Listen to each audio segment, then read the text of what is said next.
Bismillahirrahmanirrahim. Alhamdulillahi rabbil alamin. Allahumma salli wa sallim ala sayyidina Muhammadin al-fatihi lima ughliq wal khatimi lima sabaq nasiril haqqi bil haqq wal hadi ila siratikal mustaqim wa ala alihi wa ashabihi haqqa qadrihi wa miqdarihil azim. Subhanaka la ilma lana إلا ما علمتنا إنك أنت العليم الحكيم ولا حول ولا قوة إلا بالله العلي العظيم. رب اشرح لي صدري ويسر لي أمري واحلل عقدة من لساني يفقهوا قولي. أما بعد. Ma'asyiral hadirin jamaah yang dimuliakan Allah Subhanahu wa taala. Pada pertemuan yang lalu kita sudah membahas ayat 130 dari surat Al-Baqarah, yang dalam ayat tersebut Allah menceritakan siapapun yang benci dengan millah Ibrahim, tradisi keberagamaan Nabi Ibrahim, maka orang tersebut pada dasarnya adalah orang yang telah membodohi dirinya sendiri. Dengan kata lain, orang tersebut adalah orang bodoh menggunakan kata safaha, safih. Bodohnya itu keterlaluan. Kalau jahil, bodohnya memang tidak tahu, bodoh. Tapi kalau safih, jamaknya sufaha, itu bodohnya ada pembangkangan dan penghinaan di situ. Maka yang digunakan adalah kata illa man safiha nafsahu, kecuali yang telah membodohi dirinya. Kenapa? Karena agama Nabi Ibrahim itu agama logis. Maka kalau membenci agama yang logis, kira-kira bodoh nggak orang itu? Bodoh. Di mana letak logisnya? Pertama, Tuhan itu cuma satu. Logis nggak Pak? Logis. Kalau Tuhan banyak repot. Ada Tuhan yang menciptakan alam. Di dalam tradisi agama Hindu disebut dengan dewa. Dewa apa? Dewa apa itu Pak? Dewa Wisnu ya? Wisnu. Lalu kemudian ada yang menghancurkan, Siwa. Yang satu nyiptain, satu ngancurin. Repot nggak? Repot. Tuh satu. Yang kedua, bukan kita mengkritik agama lain, tapi kita introspeksi agama kita. Misalnya, logis nggak Tuhan punya anak? Nggak logis. Tuhan lam yalid wa lam yulad, tidak beranak, tidak diperanakan. Itu tauhid Nabi Ibrahim. Maka orang yang membenci tauhid Nabi Ibrahim orang bodoh. Nabi Ibrahim mengajarkan syariat, yang syariat itu untuk kemaslahatan, yang nanti diteruskan oleh Rasulullah sallallahu alaihi wasallam. Maka orang yang benci syariat Nabi Ibrahim orang bodoh. Kenapa? Karena syariat itu banyak mengandung manfaat, kemaslahatan. Maka orang yang enggak suka manfaat, enggak suka maslahat, bodoh enggak Pak? Bodoh. Maka pantas Allah mengatakan, "Wa may yarghabu am millati Ibrahim illa man safiha nafsa." Orang yang membenci millat Ibrahim, tradisi dari keberagamaan Nabi Ibrahim, maka itu adalah orang yang membodohi dirinya sendiri, bodoh.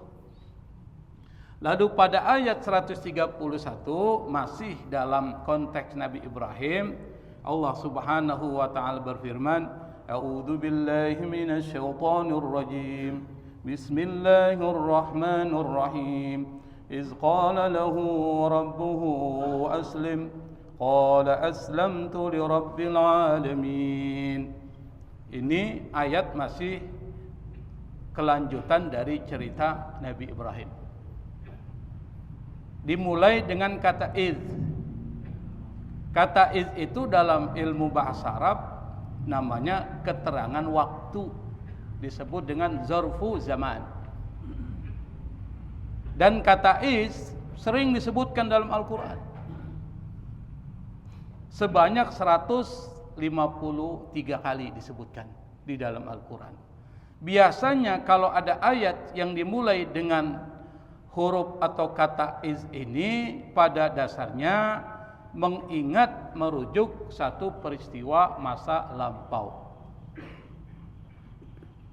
Misalnya, wa iz qala rabbuka lil malaikati, wa iz qala rabbuka lil malaika. Iz artinya ketika. Itu keterangan waktu. Maka kalau ada ayat dimulai dengan kata ketika, biasanya Allah mengingatkan, ingatlah. Selalu dimulai dengan kata ingatlah ketika. Ketika apa? Allah berkata kepada para malaikat, usjudu li Adam, sujudlah kalian kepada Nabi Adam. Di sini Allah juga menggunakan kata iz. Maksudnya apa? Allah mengingatkan kita, sekaligus nanti memerintahkan kita. Ingatlah ketika qala. Kata qala itu artinya dalam bahasa Arab tergantung bacanya. Kalau qala yaqilu qailulatan, artinya tidur siang, maka muncullah syariat qailulah, tidur siang, dan itu disunahkan. Tapi qala di sini qala yaqulu qaulan, artinya dalam bahasa Arab tergantung konteksnya. Itu bahasa Arab tuh. Kalau konteksnya adalah konteks seperti kita mengatakan kepada orang lain, maka itu hanya ucapan biasa. Qala ana aqulu lak, saya berkata kepada engkau. Ucapan biasa aja, enggak memiliki makna. Tapi ketika yang mengatakan adalah Allah Subhanahu wa taala, iz qala lahu, ingatlah ketika Allah berkata, maka di dalam ayat ini konteksnya adalah perintah. Ingatlah ketika Allah berkata sambil memerintahkan. Kenapa? Karena di dalamnya ada pesan. Bukan cuma perkataan, tapi perintah kepada Nabi Ibrahim. Perintah kepada Nabi Ibrahim berikut pula perintah buat kita umat Islam. Kenapa? Yang menjadi prinsipnya itu bukan terkait dengan sebab khusus, tetapi adalah makna lafaz yang bersifat umum. Meskipun konteksnya kepada Nabi Ibrahim, yang menjadi audiensnya adalah Nabi Ibrahim, tetapi ayat ini nanti berlaku buat kita juga. Itu maksudnya. Maka kata qala di sini artinya adalah Allah mengatakan sesuatu sekaligus memerintahkan. Iz qala lahu, hu-nya ini kembali kepada Nabi Ibrahim. Iz qala lahu rabbuhu, di sini Allah menggunakan kata rabbu, rabbuhu, Tuhannya. Kenapa Allah enggak menggunakan kata ilahuhu? Kata ilah. Kata ilah itu artinya apa sih? Tuhan. La ilaha illallah. Tidak ada Tuhan selain Allah. Tapi Allah enggak menggunakan kata iz qala lahu ilahuhu. Tapi Allah mengatakan iz qala lahu rabbuhu. Kata rabbun itu artinya pemelihara, pengatur, pemberi kenikmatan, yang menjaga, yang mengatur dan memberikan kenikmatan, kebahagiaan kepada orang tersebut. Maka nanti di dalam bahasa Arab kata ibu rumah tangga di dalam bahasa Arab disebut dengan rabbatul manzil. Pakai rabbah. Kenapa? Ibu rumah tangga kerjanya apa sih? Menjaga rumahnya. Kalau ada sampah diapain? Dibersihin. Kalau berantakan, rapiin. Tuh maksudnya. Merapikan, membersihkan karena benci atau karena cinta? Cinta atau benci, Pak?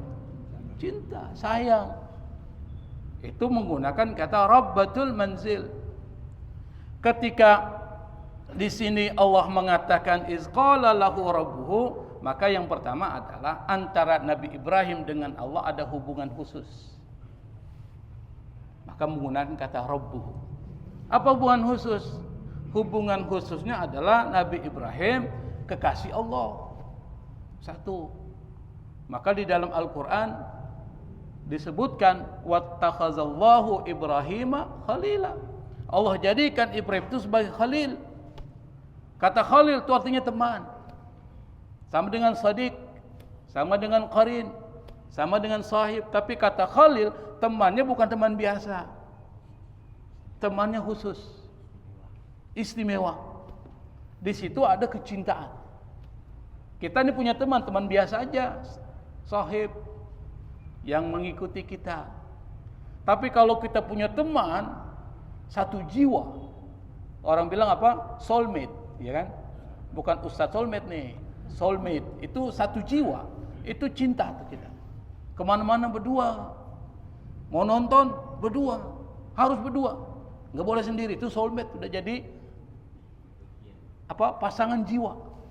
Kemanapun dia berdua. Maka menggunakan kata khalil. Huwa khalili, dia adalah teman dekatku, khalil. Allah menggunakan kata khalil, kekasihnya. Kenapa Nabi Ibrahim disebut dengan khalilullah? Kita sudah ceritakan. Ketaatan kecintaan Nabi Ibrahim kepada Allah melebihi kecintaan terhadap dirinya dan keluarganya. Apa buktinya? Terkait dengan penyembelihan Nabi Ismail. Kalau kita yang diperintahkan, yakin Bapak nggak akan lakukan itu. Bapak mimpi malam pertama, ya Ahmad, sembelih anakmu. Mimpi, mimpi doang tuh. Satu. Malam kedua mimpi sama, sampai 10 hari mimpinya sama. Bapak lakukan enggak? Enggak. Tuh, misalnya, tapi Nabi Ibrahim kayaknya ini bukan mimpi sembarangan nih. Ini pasti mimpi ada pesan. Kenapa? Berturut-turut sampai 3 malam mimpinya sama. Bisa jadi ada pesan. Ternyata Allah perintahkan Nabi Ibrahim untuk nyembelih. Kalau orang yang imannya lemah, orang gak cinta sama Allah, gak mungkin dia bisa lakukan. Tapi karena dia cinta kepada Allah, langsung dia lakukan. Tanpa pikir panjang lagi. Yang mau disembelih juga imannya kuat. Apa dikatakan? If'al ma tu'mar. Lakukan apa yang diperintahkan. Coba bapak punya anak nih. Allah bilang, sembelih anakmu. Lalu bapak bilang sama anak, sini, gue mimpi semalam, lu gue mau potong lehernya. Kira-kira anak bilang apa? Bapak aja potong diri situ. Coba aja kita ngomong gitu. Nah, Nabi Ismail nggak sembarang orang. Dan banyak cerita-cerita tentang bagaimana Nabi Ibrahim itu menjadi kekasih Allah. Makanya nggak heran kalau Allah menggunakan kata Rabbuhu. Kenapa? Yang pertama, ada kedekatan emosional, spiritual antara Nabi Ibrahim dan Allah Subhanahu wa ta'ala. Yang kedua, memperlihatkan kelembutan dan kasih sayang Allah. Karena kata Rabbu itu artinya yang melihara, yang menyayangi, yang mendidik tuh. Maka dari kata itu akan muncul namanya rububiyah. Kata rububiyah itu artinya Allah memiliki sifat-sifat yang mengatur semuanya. Maka kemudian tidak heran kalau Allah gunakan kata Rabbuhu ketimbang kata ilahu. Iz qala lahu rabbuhu. Ingatlah kata Allah ketika Allah Tuhannya Ibrahim berkata kepada Nabi Ibrahim. Apa perkataannya? Aslim. Kata aslim itu fi'il amr, perintah. Yang terambil dari kata aslama. Aslama yuslimu Islam. Itu kalau kita belajar sorob tuh af'ala yuf'ilu if'al fahuwa muf'ilun. Tuh ada tuh, kita belajar sorob. Kalau masih kecil saya belajar tuh begitu. Kalau kita gabungkan tuh menggunakan kata aslama, sama formatnya. Aslama yuslimu aslim. Orangnya muslim. Kata bendanya Islam. Maka dari kata aslama muncul kata Islam. Orangnya muslim. Itu akar kata sama. Tapi akar kata dari aslama itu berasal dari kata sin lam mim. Sin lam mim itu dalam bahasa Arab artinya adalah selamat, kedamaian. Maka muncul kata assalam, kedamaian. Darussalam, rumah keselamatan. Jadi muncul kata salamatul insan dari kata selamat, keselamatan. Dari kata salam.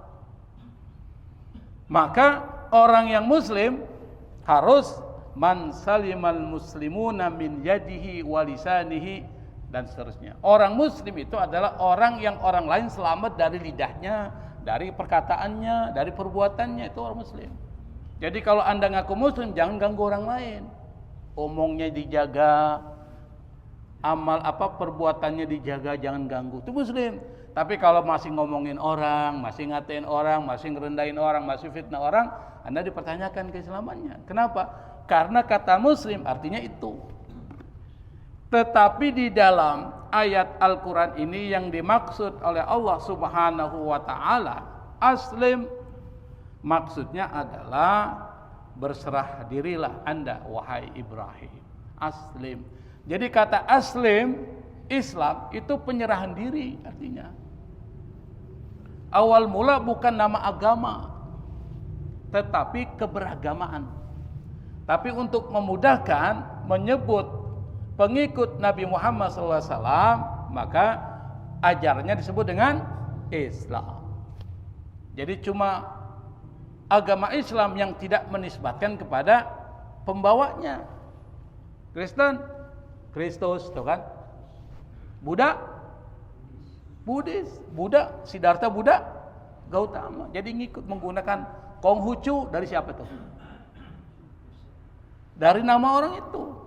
Tapi Islam bukan disebut dengan Muhammad, tapi disebut dengan Islam. Yang kata Islam itu artinya penyerahan diri secara total. Maka dari zaman Nabi Adam sampai Nabi Muhammad Muslim, sampai Nabi Ibrahim Muslim.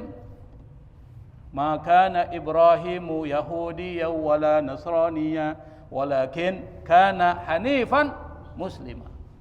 Nabi Ibrahim itu bukan Yahudi, bukan Nasrani. Yang diklaim orang Yahudi, Ibrahim itu Yahudi. Bagaimana ceritanya? Orang Yahudi itu kakeknya Nabi Ibrahim. Bukan juga Nasrani. Nasrani itu pengikut Nabi Isa. Kalau zaman sekarang bukan pengikut Nabi Isa, tapi banyak memodifikasi dari ajaran Nabi Isa, yaitu oleh Paulus. Maka Kristen yang sekarang itu ajaran Paulus, bukan ajaran Nabi Isa. Kalau kita belajar studi agama-agama, maka yang menjadi isi dari perintah Allah Subhanahu wa ta'ala kepada Nabi Ibrahim adalah kata aslim. Singkat, ya Ibrahim aslim, berserah dirilah engkau kepada Allah secara total. Apa itu aslim? Maksudnya adalah akidah Anda, kata Allah kepada Nabi Ibrahim, harus terikat denganku. Jangan terikat dengan sesuatu selain Allah. Padahal Nabi Ibrahim itu sendiri dalam perjuangannya selalu Allah. Tapi Allah ingin ngajarin kepada Nabi Ibrahim, yang Nabi Ibrahim mengajarkan kepada keturunannya sampai kepada kita, para pengikut Rasulullah SAW, yang Rasulullah adalah keturunan dari Nabi Ibrahim. Ikuti tradisi milah Ibrahim. Apa? Jadilah seorang yang menyerahkan diri secara total kepada Allah Subhanahu wa ta'ala. Maksudnya apa? Akidahnya harus karena Allah. Semua aktivitas kita, apapun yang kita lakukan, orientasinya Allah. Bapak nggak akan kecewa. Semuanya karena Allah, nggak akan kecewa. Tapi kalau kita melakukan sesuatu karena selain Allah, siap-siap kecewa. Saya beri contoh. Bapak belajar nih mati-matian. Tujuannya mau jadi seorang ustadz. Pas belajar mati-matian nggak jadi ustadz, kecewa nggak Pak? Kecewa. Tapi kalau Anda belajar karena Allah nggak jadi ustadz, kira-kira kecewa nggak? Nggak kecewa. Itu maksudnya. Anda cari rizki, bekerja, pikirannya kalau bekerja pasti dapat uang. Berarti mencari apa itu? Cari uang. Pas kita bekerja mati-matian nggak dapat uang, kecewa nggak? Kecewa. Tapi bekerjalah Anda karena Allah. Kalau karena Allah, insya Allah pahala Anda dapat, uang pun pasti akan Allah berikan. Kenapa? Bergantung hanya pada Allah. Tidak menyerahkan diri, Pak. Itu dari keyakinan. Kalau orang yakin bahwa Allah memberikan rezeki, Bapak nggak takut dengan berdagang saingan, nggak takut. Ini dagang nasi uduk, sampingnya dagang nasi uduk, musuhan. Kenapa musuhan? Saingan. Padahal rezeki itu sudah ada yang atur. Misalnya saya beri contoh, tiba-tiba ada orang bawa motor, dia mau ke nasi uduk yang A ini kelewatan. Udahlah sini aja lah. Kan berarti rezekinya mana? Rezeki yang lebih jauh dari dia. Tiba-tiba ada yang dari sini kelewatan lagi yang sini. Rezeki sudah diatur oleh Allah Subhanahu wa taala. Maka Anda jangan mengatur rezeki Anda. Jangan menempatkan diri seperti Allah mengatur diri sendiri rezekinya. Hati-hati, kecewa nanti. Tapi yang diperintahkan Allah adalah i'malu, bekerjalah Anda. Soal rezeki itu terserah Allah Subhanahu wa taala. Itu orang seperti Nabi Ibrahim imannya kuat. Saking kuatnya, dia enggak butuh pada malaikat Jibril. Saking kuatnya. Disuruh minta sama malaikat Jibril, cukup Allah tahu keadaanku, udah cukup. Semuanya adalah Allah Subhanahu wa taala. Maka kalau kita ingin mencontoh Nabi Ibrahim alaihi salatu wasalam, maka keyakinan kita harus menjadikan Allah segala-galanya. Maka diajarkanlah dalam sholat. Anda kalau sholat, apa yang Anda ucapkan? Allahu Akbar. Kira-kira batal enggak orang sholat tidak mengucapkan Allahu Akbar? Batal enggak, Pak? Batal. Artinya apa? Allah ingin mengajarkan yang lain kecil. Yang besar siapa? Allah. Kita tiap hari sholat tapi kita enggak paham. Kalau Allah yang besar, maka kalau Allah panggil, sambut dong. Allah perintahkan, jalankan dong. Gitu maksudnya. Seperti Nabi Ibrahim alaihissalatu wassalam. Yang kedua, yang dimaksud dengan penyerahan diri secara total adalah Anda menaati apapun yang diperintahkan Allah dan menjauhi apa yang dilarang oleh Allah Subhanahu wa taala. Maka menjadi satu konsep yang sering disebut-sebut oleh khatib setiap khutbah. Kalau enggak disebut, batal khutbahnya. Apa itu? Apa itu? Apa? Wasiat takwa. Tuh. Menjalankan apa perintah Allah, menjauhi larangannya, apa namanya itu? Takwa itu. Maka kalau khatib misalnya, dia khutbah tidak mengatakan usikum wa iyaya bitaqwallah, atau dengan bahasa Indonesia, wahai orang-orang beriman, takwalah kalian kepada Allah. Kira-kira kalau nggak nyebut begitu batalnya tuh. Khutbah batal tuh. Maka menjadi satu wasiat yang harus disampaikan setiap khutbah. Cuma kita nggak paham. Kita cuma bengong, ini khatib ngomong apa sih? Usikum wa iyaya bitaqwallah. Artinya apa? Allah udah ingatin terus melalui para pewaris Nabi Muhammad SAW untuk selalu bertakwa kepada Allah Subhanahu wa taala. Maka kalau kita lihat Rasulullah SAW itu apapun yang beliau lakukan, semuanya itu adalah cerminan dari Islam. Apapun yang lakukan Rasul, dari tauhidnya sampai terkait dengan persoalan af'alnya, perbuatan-perbuatannya, itu cermin. Saya beri contoh.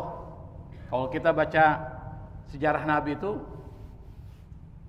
pernah kita baca tentang hijrah Nabi ke Madinah. Ada nggak cerita itu, Pak? Hijrah Nabi ke Madinah. Allah yang perintahin. Padahal Nabi itu paling cinta sama Mekah. Kenapa Nabi cinta sama Mekah? Ada yang tahu jawabannya, Pak? Hah? Tempat lahir. Orang kalau lahir di satu tempat, pasti dia cinta tempat itu. Kemanapun Anda pergi akan kembali ke tempat itu. Pasti rindu. Betul nggak, Pak? Kira-kira Anda kalau diusir dari tempat kelahiran Anda, apa perasaan Anda? Sakit, Pak, sedih. Rasulullah sama. Makanya salah satu ketika Rasulullah SAW sholat menghadap Baitul Maqdis, gelisah. Kenapa? Baitul Maqdis di Palestina. Dia ingin kiblatnya ke Ka'bah, kita pernah pelajari dulu. Tapi karena Allah tahu apa kegelisahan hati Rasulullah, maka kemudian dialihkan kiblatnya ke mana? Ka'bah ada di mana? Maka tempat siapa? Kelahiran Rasulullah SAW. Tiba-tiba Allah suruh pergi. Orang kalau pergi hijrah, terpaksa pergi, banyak nggak yang tinggalkan? Apa yang ditinggalkan? Rumahnya. Apalagi? Hartanya. Hartanya dibawa nggak? Nggak dibawa tuh. Maka pergilah Rasulullah SAW meninggalkan Mekah, kota kelahirannya. Rasul nggak pernah nanya apa alasannya. Itu namanya aslim. Serahkan dirimu hanya kepada Allah, biar Allah yang ngatur. Hebatnya itu. Makanya ada dalam Al-Quran ada satu kalimat, wa ufawwidu amri ilallah. Saya serahkan semua urusanku hanya kepada Allah Subhanahu wa ta'ala. Anda bisa bayangkan bagaimana Rasulullah serahkan dirinya total. Itu satu tuh maknanya, aslim. Makna yang kedua, lakukan sesuatu sesuai dengan keinginan Allah, bukan keinginan Anda. Kalau keinginan kita, pasti banyak mudaratnya, pasti banyak motifnya, pasti banyak kepentingannya. Dan ini yang kita lakukan setiap saat. Keinginan kita bukan keinginan Allah. Saya beri contoh. Bapak saya tampar. Kira-kira Bapak nampar saya lagi enggak? Gimana? Tampar tuh, kurang ajar lu. Gua lagi enak-enak diam lu tampar. Lu tampar ulang lu. Kan kena juga kan? Tuh, tampar tuh. Pak. Tapi kata Allah, fa in aqabtum fa'aqibu bimisli ma uqibtum bihi wala in sabartum lahu khairul lisabirin. Tuh. Apa kata Allah? Kalau kalian membalas, balas yang seimbang. Jangan berlebihan. Tapi kalau kalian sabar, maka itu lebih baik buat kalian. Itu Allah keinginannya tuh, Pak. Keinginan Allah. Maka Nabi ngikutin keinginan Allah. Contoh, saya beri contoh. Nabi setiap saat dalam sejarah itu lewatin rumah orang Yahudi. Setiap Nabi lewat, diludahin. Nabi tetap lewat. Kita kalau diludahin, wah gitu. Nabi lewat ludah. Besoknya lewat lagi, diludahin lagi. Nah, orang Yahudi kan benci banget sama Islam. Di situ kan. Dari dulu sampai sekarang begitu modelnya. Lewat lagi.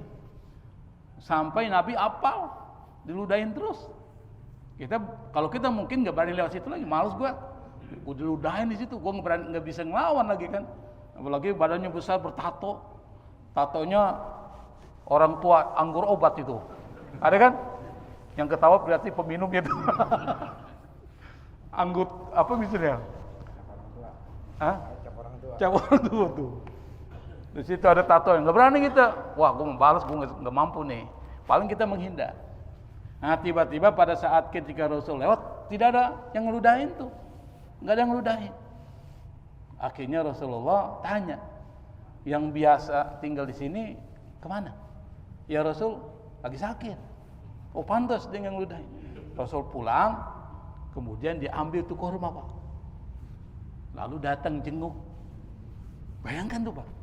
Orang yang jahati Rasulullah, ketika dia sakit, Rasul langsung menjenguk.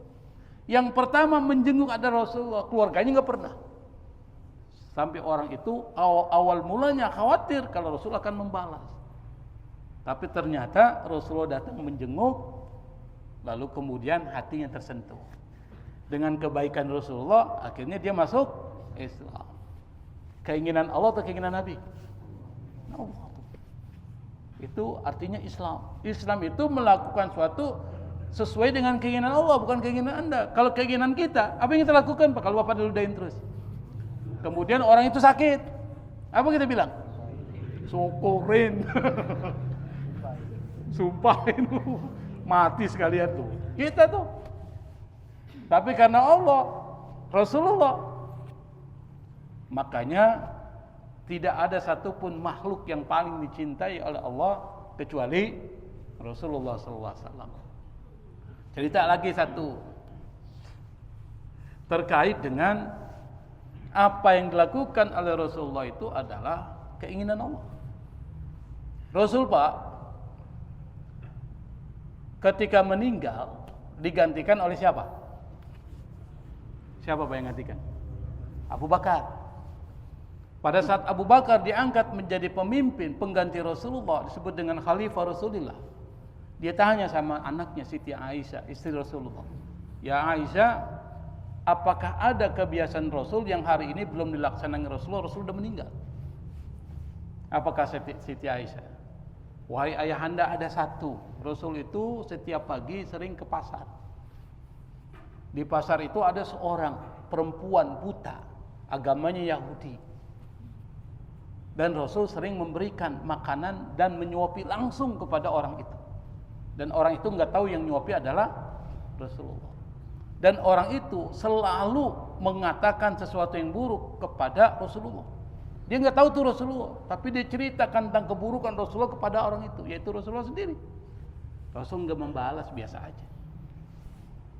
Akhirnya kemudian Abu Bakar melanjutkan apa yang dilakukan oleh Rasulullah. Dia bawa makanan, dia cari perempuan tua buta agamanya Yahudi, lalu kemudian dia berikan makanan, disuapin.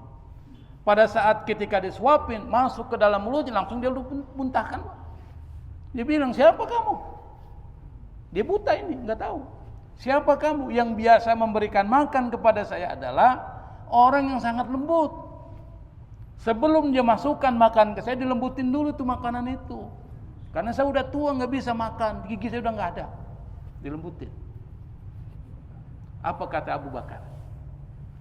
"Wahai ibu tua, yang sering memberikan makan setiap hari kepada engkau adalah orang yang paling kau benci, yaitu Rasulullah SAW." Diam dia Pak, kaget. Setiap hari, bayangkan Pak. Dan setiap hari dikasih makan, mulutnya selalu mengatakan yang buruk tentang Rasulullah.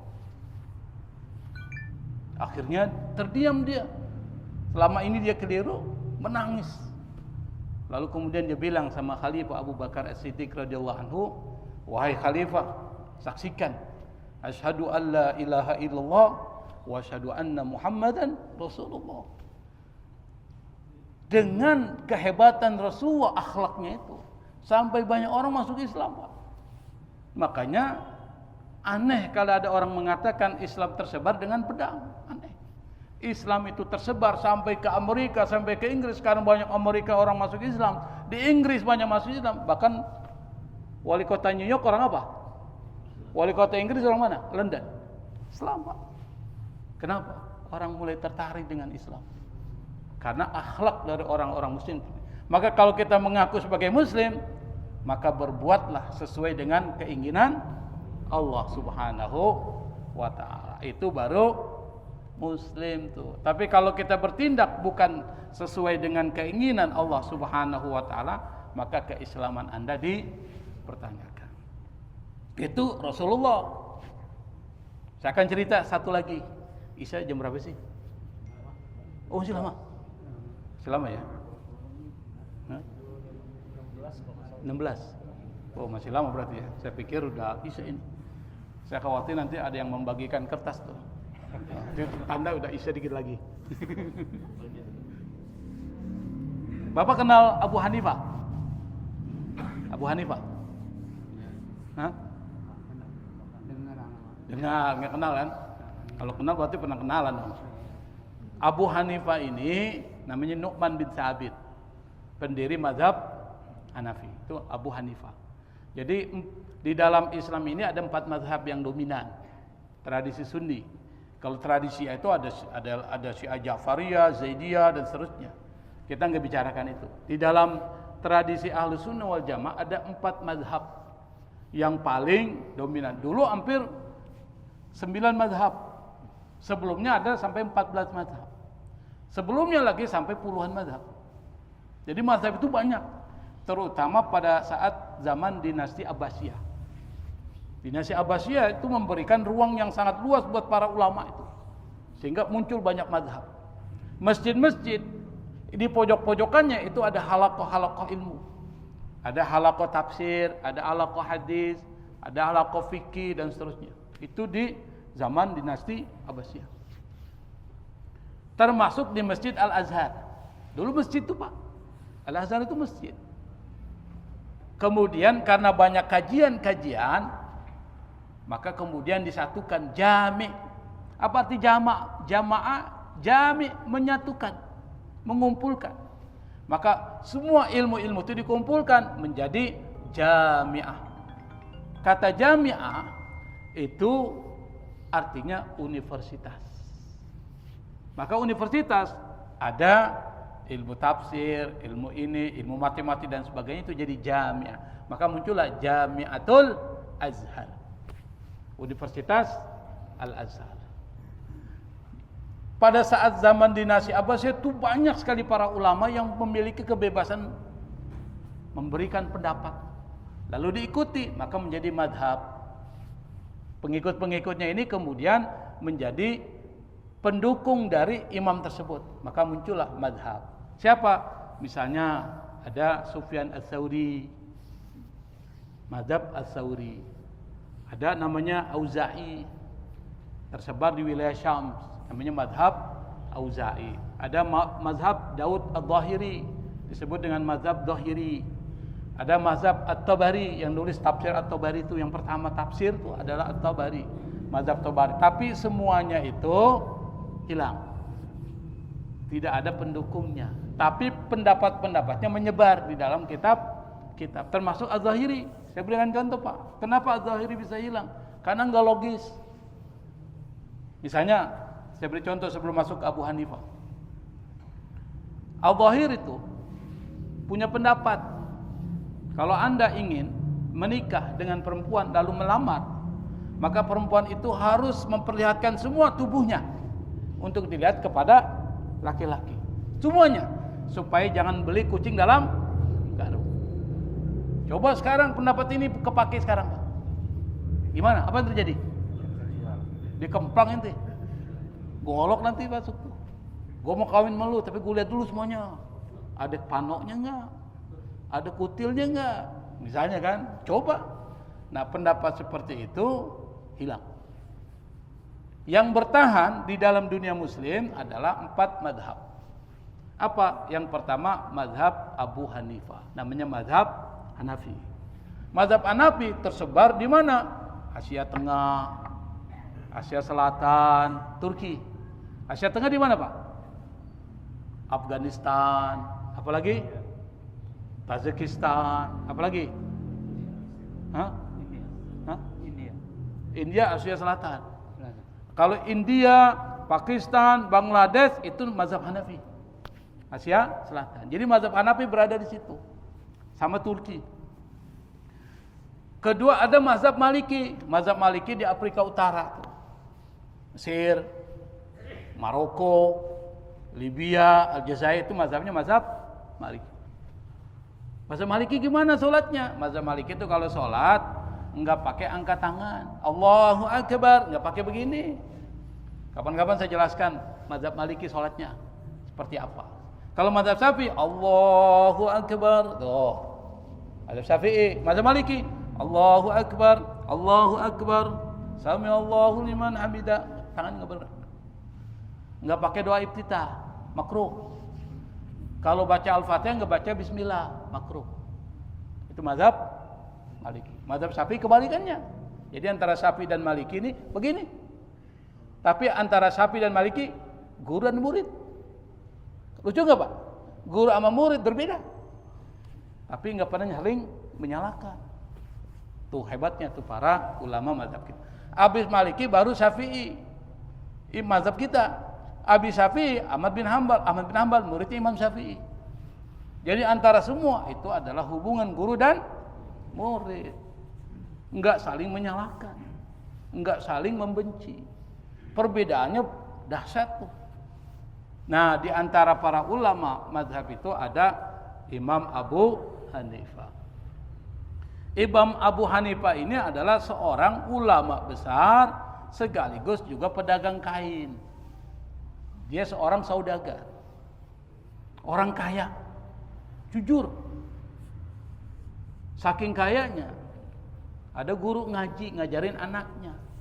setelah selesai memberikan pengajaran terhadap anaknya, dia kasih dengan uang yang banyak ngaji Quran. Sampai guru itu bilang, ya imam, nggak kebanyakan nih. Kalau kita nggak bilang Pak ya, dikasih nggak bilang kebanyakan, langsung ambil aja. Nggak kebanyakan nih. Apa dia bilang? Kalau masih ada sesuatu dari itu saya akan kasih lagi ke engkau. Kenapa? Yang kau ajarkan adalah kalamullah, Al-Quran. Makanya dengan guru ngaji jangan sembarangan, jangan anggap rendah Pak. Guru ngaji itu yang Bapak bisa baca Quran, itu karena siapa? Itu yang lebih ditakrim. Ente hormati dulu dia toh. Nah, Abu Hanifah ini seorang pedagang jujur banget. Karena dia jujur mengikuti apa yang diinginkan oleh Allah Subhanahu wa ta'ala. Berarti tanda dikit lagi akan selesai nih. Sudah ada pembagian? Bagi kertas. Saya sudah tahu aja kan. Nah, kata Abu Hanifah, dia bilang sama asistennya, sama yang kerja sama dia, ente jual nih kain, tapi kain ini ada cacatnya. Kalau ente jual, kasih tahu cacatnya di sini, jangan sembunyiin. Beritahu pembeli bahwa ini ada cacatnya, harganya sekian, dikasih murah. Kalau kita kan enggak, kalau cacat malah kita sembunyiin, betul nggak Pak? Kalau perlu taruh di bawah itu, supaya orang nggak lihat. Beli jeruk, bilangnya manis, sampai rumah asam, marah kita. Datanglah tuang jeruk, apa dia bilang? Nih masih untung gua satu plastik, ini semuanya asam semua nih gua punya. Lebih galak dia daripada yang beli itu. Nah, Abu Hanifah pesan sama asistennya itu ternyata dia lupa pada saat dia jual kain itu, dia nggak bilang cacatnya di mana dan seterusnya, sampai kain itu terjual dengan harga penuh. Padahal itu harganya kurang. Pas Abu Hanifah tahu apa yang dilakukan oleh asistennya itu dan dia lupa, lalu kemudian dia kembalikan uang itu dan dia kembalikan seluruh keuntungan dari penjualan kain tersebut kepada pembeli. Jadi keuntungan yang dia terima hari itu dia kasih kepada yang beli yang pernah membeli kain itu yang lupa disampaikan cacat-cacatnya. Kenapa? Abu Hanifah takut kalau dari ini itu bisa memberikan masalah dia nanti ketika menghadap kepada Allah Subhanahu wa ta'ala. Beda dengan orang di pasar. Beli kain 1 meter, dia ukur gini nih. Digeser dikit 1 senti kan, gitu 1 senti. Kalau kita beli 100 meter dikurangi 1 senti 100 kali 1 meter berarti sampai 100 meter enggak? 99 meter. Curang enggak? Curang. Itu yang terjadi. Beras sama, kalau orang tua kita dulu kalau beli beras taruh itu dikasih muncung dikit tuh. Dulu jualan. Kalau kita enggak sekarang ratain. Kenapa? Di dalam beras itu boleh jadi ada kerikil. Batu-batu kecil. Batu kecil itu kalaupun dia ringan, tapi kalau seandainya banyak itu bisa mengurangi. Ya harusnya 1 kilo tidak sampai 1 kilo. Itu adalah wailul lil mutaffifin, curang. Nah, ini yang dilakukan oleh Abu Hanifah, jangan sampai apa yang dilakukan asistennya itu memberikan musibah kepada dia pada saat ketika menghadap Allah Subhanahu wa ta'ala. Saya pikir ini yang bisa saya sampaikan. Insyaallah pada pembahasan berikutnya kita akan lanjutkan bahasan masih tentang Nabi Ibrahim.